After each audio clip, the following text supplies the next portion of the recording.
All right, welcome back to Bayou Time. I'm very pleased to have the Superintendent of Terrebonne Parish Schools, Mr. Bubba Orgeron, with me. We're going to talk about a lot of topics. We're going to talk about cell phones at the schools, how sometimes they can get people in trouble. We'll talk in generalities because we don't want to focus in on one person or one group. We'll talk about Hurricane Ida, talk about COVID, talk about a lot of things, infrastructure. So, Mr. Superintendent, welcome to the show. Thanks for having me. Good to have you. Let's maybe bring people up to date before we get into cell phones and policy things and things of that nature. You took over when you're trying to regroup from Hurricane Ida. Let's start with that before we even get to COVID. Hurricane Ida, how are we doing on the infrastructure, and where do we stand now, if you could? Okay, sure. So it's a slow process, the rebuilding, right? We see that, we know that, but it's starting to come to a head. We're getting bids in for roof replacements and just general repair. So once that starts coming in, those kind of bids get accepted, rewarded. We'll get roofs done, then we can start getting into the interior of the schools, the flooring and some of the ceiling tile work. Right. So we'll get whole pretty soon when it comes to that. But, like Houma Junior High, Evergreen, Southdown, Grand Caillou Middle, all those bids have been received. And we have others, Acadian, Legion, all that's kind of coming. So within the next month or two, projects will start, progressing. You'll see the work happening. Are you going through the same thing that even I'm going through it? So I can speak pretty transparent when we're trying to find people to do work, and everybody was so bogged down, and supply and demand kind of thing. It looks like it's starting to ease up a little bit. Are you finding a little more luck with contractors? Yeah. Well, as far as supplies go, like for roofs, for instance, what we're being told is that there's like certain elements of a roof, like on a school, that are hard to come by, like the insulation factor. There's like a layer, it's like a sandwich layer. You have decking and multiple layers. Well, there's one layer it's hard to get, like 6-8 months out. So the architects are finding workarounds and other, materials to kind of maybe get it done a little quicker. But yeah, it's happening. And it's really the same. I had Tim Acosta on from Rouse's earlier, and when a supply is not available, they have to go out and use their ingenuity. So some of that's happening with us as well. Okay. Right. And you might use a product that might not be like the best, but it's very sufficient and it meets code. So a lot of times we're going with It might not be the brand products. name, but it's still good. It's still going to be good for what we Okay. need to get done. No doubt. So with that said, we're making progress, but I'm sure you coming aboard new, so to speak, from that realm. You're doing so many things now as superintendent. Does it make you think about maybe changing procedures or policy where if this ever happens again, here's what we do?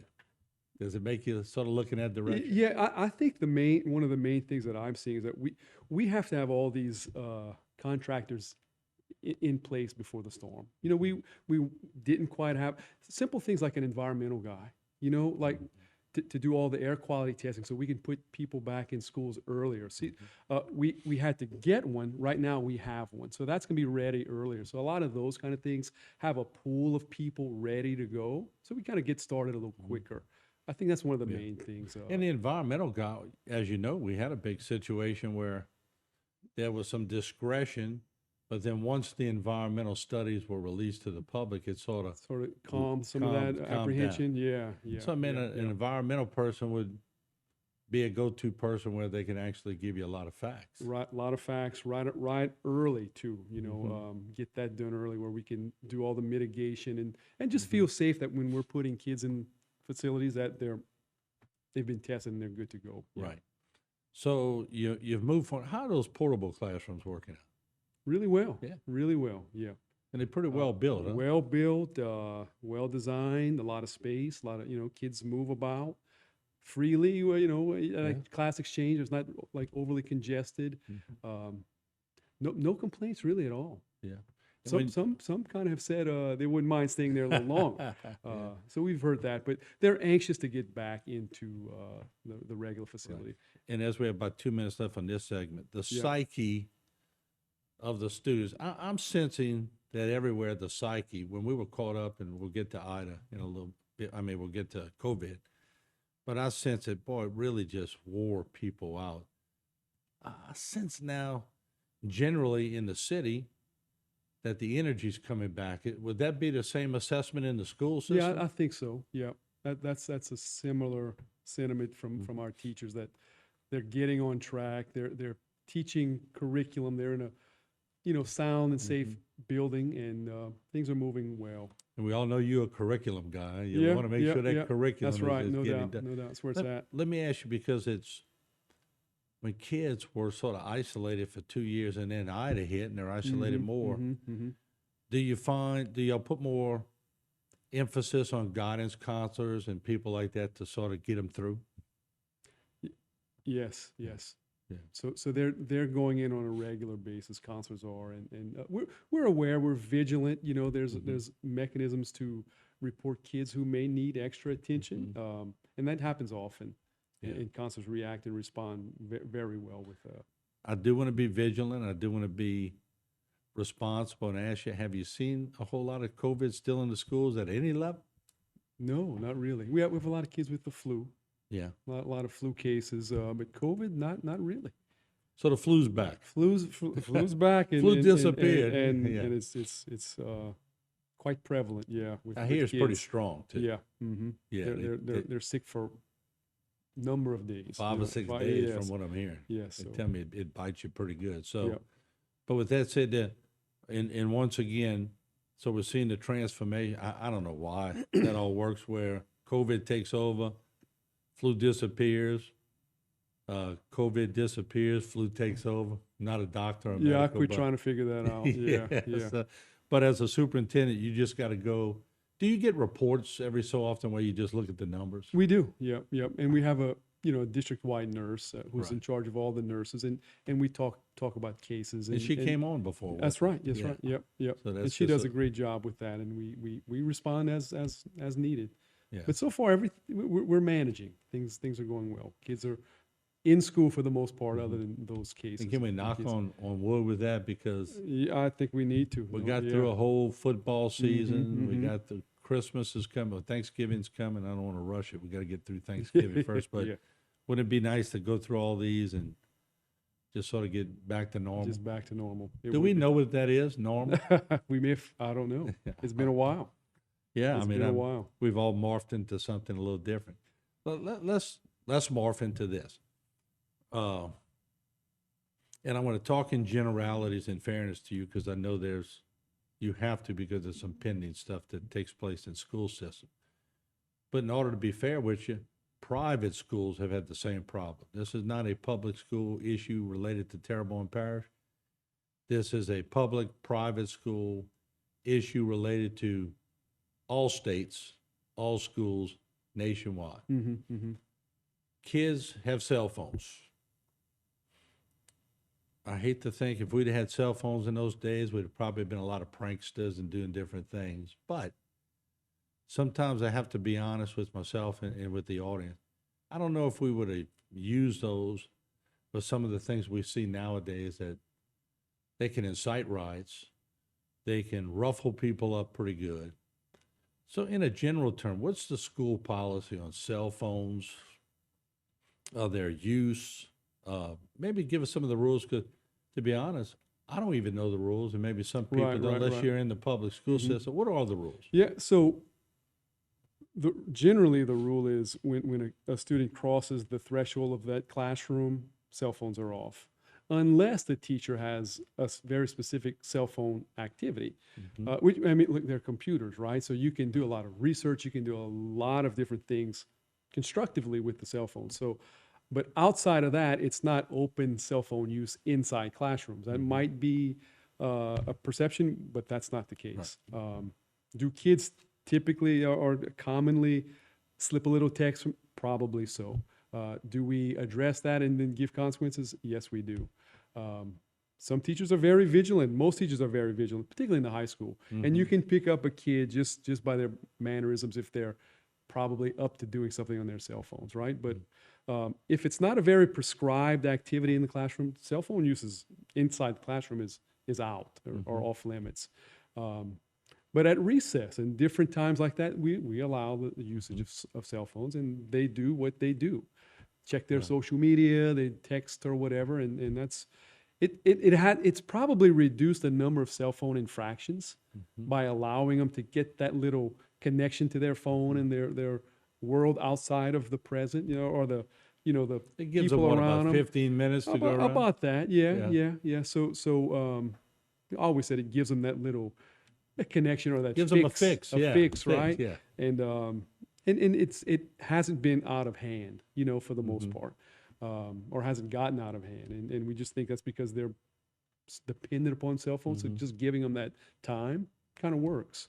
Right. Yeah. And let me ask you this, and we may have to finish this in the second segment too, but we can at least initiate it. I get that people will always lean on First Amendment or freedom of expression or things of that nature. Uh-huh. But I also want to give you a chance to differentiate that the schools and the home are really treated like two different things, aren't they? That's right. Yep. Yeah. What are the policies of school, what you could do at school, and then what you could do at home, with the caveat of the fact that if what you're doing off campus is related to an activity for school, then you're back at school, right? That's right. Yep. Yep. So any issue that happens on campus, that's a disciplinary infraction or something like that. We have to investigate it. And it's common. It's a common thing that administrators investigate a lot of. You hear the word cyberbullying and all of these kind of things, and all that stuff. We have to take it very seriously. So sometimes it amounts to an official investigation, from cell phone usage, so that's quite common. But it was common before we allowed cell phones as well. It was always like a thing. Right. So we do that. And when it happens on campus, it's cut and dry. It's our issue to investigate and deal with. Let me give you a hypothetical. Mm-hmm. There's a cheerleading competition going on in Natchitoches, and high school A is participating, and the school's paid for them to have hotel rooms, different things. We want them to go out there, have a good time, compete. Mm-hmm. But then they drink a little bit when they get off. They figure they're on their own time. Mm-hmm. Mm-hmm. Are they really on their own time? Yeah, the answer is no, they're not. Right. Yeah. If that scenario especially is they're still in our care. Right. They're in a hotel room that we're funding. It's a school event, the whole thing. Right. So all school rules apply. So Yeah. that might be a misconception by some people, or they may try and say, well, like you said, this is not school time, it's my time. Not even close. It's something we have to kind of manage, monitor, and respond to if that happens. Is it harder now as a superintendent? And I always use when I was back in school, which is a long time ago now, but I look at now and I sort of compare, and my crew laughs sometimes because I do go back down memory lane and I go, man, if that would have happened and I would have done that in high school and then it got back to my dad or my mom, there'd have been consequences. And it wouldn't always have been, well, let me go and tell the principal or the superintendent how I feel about this. We'd have had to suck it up at home. But now is there more leveraging that goes on between the parents and the Just, superintendent? How do you find it? Yeah, so I hear that a lot too, right? You hear that, boy, in my day, right? You hear that often. My parents didn't ask questions. They dealt with me first. So I don't know where that changed, but somewhere in the last, I don't know how long it's been, but it's changed from when you were in school and I was in school, right? So that happens. It still happens where they want to know, and sometimes maybe even defend kids for things that in the past it would have never been considered to defend a kid for anything. Do you think maybe we could, and maybe y'all do this, and maybe I don't do it enough as a TV station kind of guy where I could get the message out. But if any parents are watching, shouldn't they sit down with their kids? And a lot of them do. A lot of them really do good parenting. But sit down and say, all right, this is a cell phone. What you do on a cell phone can incite a riot. It could cause havoc in the school. It could cause somebody to get hurt. So this is an instrument that can either be a good instrument or it could be a weapon. It could be weaponized. Any thoughts on that? Yeah, I think most parents would agree and I think explain to their kids the consequences. I would think most parents would, yes. But if not, they definitely need to do that, right? I mean, because that could very well be the case. I know we do that in school. We have cyber safety courses that we implement through our counseling department. Sometimes when kids go into the computer lab for coursework, especially in elementary, middle schools, that's a lot of kind of what they do. Some of the lessons are very specific to internet safety and all of those kind of things. So they've been exposed. Kids know, they've been educated by their parents, by the school system. Things happen sometimes. Yeah. But y'all have firewalls too, so you can stop a We, lot we, of we things. can stop a lot of things, But but, some- but kids Kids can very get sharp around kids. it, yeah. About to say they're Yeah. smarter than Oh, we yeah, were. yeah. And it amazes me how they can do that. But I guess uh-huh. they brought up in that arena. Yeah. So I mean, That's like when a grandparent doesn't know how to operate a cell phone, what do they Right. do? They ask the little 5-year-old grandkid that'll that's right. bail And them they'll out. get them done. But so you, as a superintendent, just in closing, and like I said, I know you love curriculum and you love getting things done.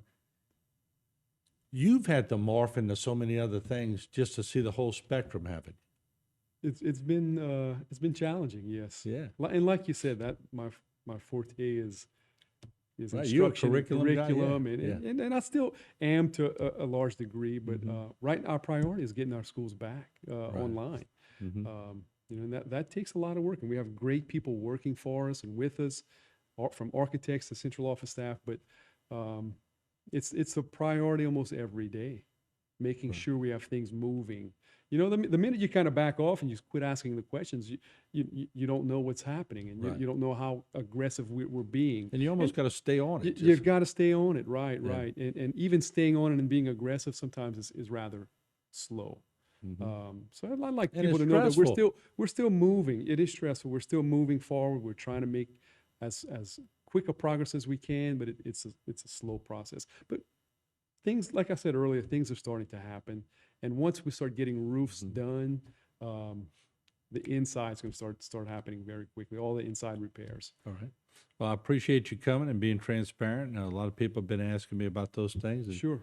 I appreciate you coming All on right. and giving Thanks me for some having me. All answers. right. Thank you. All right, thank you. All Once again, Bubba Orgeron, the superintendent of Terrebonne Parish Schools, and we have him on from time to time. We appreciate him coming. And we'll take a short break. We'll come back, a lot more programming here on HTV with different subject matter. And we appreciate you and the audience for letting us know who to bring on and what questions to ask, and we always listen to you. We'll see you around the corner.